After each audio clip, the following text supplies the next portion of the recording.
So I'm going to show you how to draw a rose today. So there's a lot of different ways to draw a rose. I'm just going to show something that's like super basic. So something that's pretty easy is you just kind of start with a forward-facing petal. So we're just going to draw like a rose that you see from slight top view. So to start, we're just going to start off with just a simple wiggle line. This is just going to be the rose petal that faces towards us. And then what you're going to do is you're just going to make it pointy on both sides and get a little bit thicker in the middle. So start on the corner of your wiggly line, go down in a frown, and then change it to a smile, and go back to a frown and kind of connect those corners together. So you end up with just kind of a wiggle line. Now, after that wiggle line, now you're going to add some of the overlapping petals. So to get started with, I'm going to go ahead and start in the center. I'm just going to do kind of like a little bit of a curve. It's kind of like you're doing a parenthesis, but make sure it's not perfect. The more irregular you make it, the more realistic the rose will feel. So I'm just going to do a little bit of a curve, and I'm just going to do a parenthesis coming back down like this until you touch the petal. Once you touch the petal, you want to stop. And then what I'm going to do, I'm going to start about center of this line, and I'm going to do another kind of a wiggly line going out. And then I'm just going to curve it back down with another parenthesis. So it's all mostly just parentheses and wiggly lines is pretty much what a rose is going to be. So now what I'm going to do is I'm going to do a starting kind of like in between, so where this connects and the end of this petal. I'm going to start in the middle there. I'm just going to go up a little bit with a little parenthesis. And then I'm going to do a curve and then touch about middle here with a smiley face. So I'm just going to curve it like a smile so that it gets a little bit pointier, okay? All right, now that I have that point, now what I'm going to do is I'm actually going to start here in about the middle of this line, and then I'm going to form kind of like a frown shape. So I'm just going to do a frown like this. This is going to be the center of my rosebud, okay? So that's the very center of the flower. Now what I'm going to do is after I have that frowned, I can go ahead and do the inside of the rosebud. So this part, what you're going to do is you just start anywhere on the inside here, usually on the edge of the petal. You're just going to do like a loop like this. So just like an imperfect oval, but make sure it doesn't quite touch the edge of this petal out here. And then at the end of that, I'm just going to draw a line going straight down like this so that this rose has now have a covering or like the end of the rose, okay?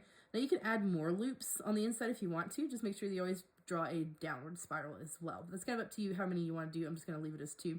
You can leave it as just 1 if you want to. All right, now this is kind of the fun part is you're going to play pretty much like connect the dots. So here I have this open loop. What I'm going to do is I'm just going to extend this by drawing a frown until I touch the petal. So I just started at the corner of this. I'm just going to frown it until it touches the petal. All right, and now what I'm going to do is I'm going to take this corner, because this is an open piece, and I'm going to do a big frown going around it and then touching back up to this top petal. So this is going to help make that kind of like roses spiral their petals. So it's going to help start the spiral formation, okay? All right, and I can do the same thing with this petal right here, is I can make it go out and spiral back in to the other petal like this. Now, from this point, so this right here would be a rosebud. That'd be like a baby rose, like one of those really tiny ones that are just now blossoming. Now, in order to make it feel more like an actual rose, though, we're going to start drawing the petals that come out from the center of the rose. So to do that, all you do is you just basically start somewhere, and then you're just going to do a frown or a wiggle. I'm going to start with just a frown, like this, and then you just stop back on another piece of the previous rose. So start kind of in the middle-ish of this one, and then we're just going to do big frown, come back down, and stop somewhere else on the rose. Now, it kind of depends on how big you want the rose. You can add multiple of these. It's entirely up to you, but you just want to keep going with those motions. So you can just start on a petal, do big frown, connect it back somewhere, okay? You can also throw in some pointed petals. Not all rose petals are perfectly smooth. Like if you want to add a rougher one, I'm just going to start on a previous one. I'm just going to start on this top one here. I'm going to start with kind of like a frown, but I'm going to add a point to it. So I'm going to add a wiggle so that it kind of curves. And then I'm going to make a curve going back down. So now I have made more of a stretched out S shape. And now I've made that petal have more of a point to it, okay? All right, so I can add another one of those if I want. So I can start here, then I can go down, make it point, do a big smile, bring it back up like this. So now if you don't want to do pointy ones, you can also throw in a curved one. Like if I wanted to have just a simple curved one, you can totally draw in another curved one. So here I'm just connecting the 2 of these with just a simple curve. So say if I wanted to balance it and add another pointy one over here, I can just start, like I'm going to start maybe not quite touching where the previous one was, but maybe a little bit further over. I'm just going to do big smile, make it get pointy, and then do big frown to connect it back up to the top like this. All right, so it feels kind of empty down here, so I'm going to add one more petal. So I'm just going to do big smile, maybe change it to a slight frown. So if I wanted to, I could keep going. The key thing is that you just want to kind of start on one petal, wiggle it, bring it back down to another. Start on one petal, give it a little wiggle, bring it back down, and you just keep doing that until you get however many rose petals that you want. So just always make sure that you kind of start on one and you end on another, like this. And that'll be how you add your rose. So keep adding more petals or just keep it a few petals, kind of up to you. You can also go back in and add a few texture lines by adding like little bitty diagonal lines to some of your rose petals. This is not a necessary step, but sometimes it makes it look a little bit more interesting and adds a little bit more character to your rose. For rose leaves, all you have to do is just draw a big frowny face, start somewhere else, connect it together with a big smiley face. And some roses have wiggly leaves where you can just do like some zigzags on them. So you can just change that line quality to be more ziggy.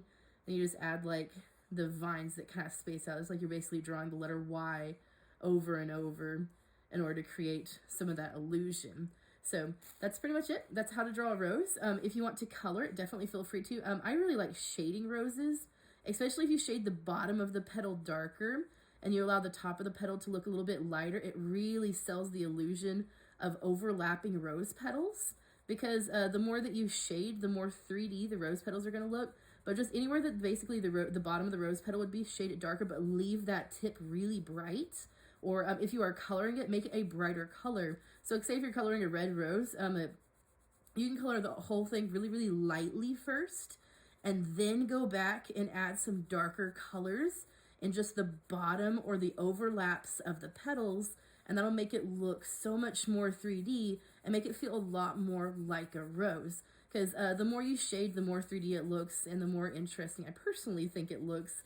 I really personally like shading my drawings just to make them pop more. But if you don't want to shade it, you totally don't have to. That's entirely your decision.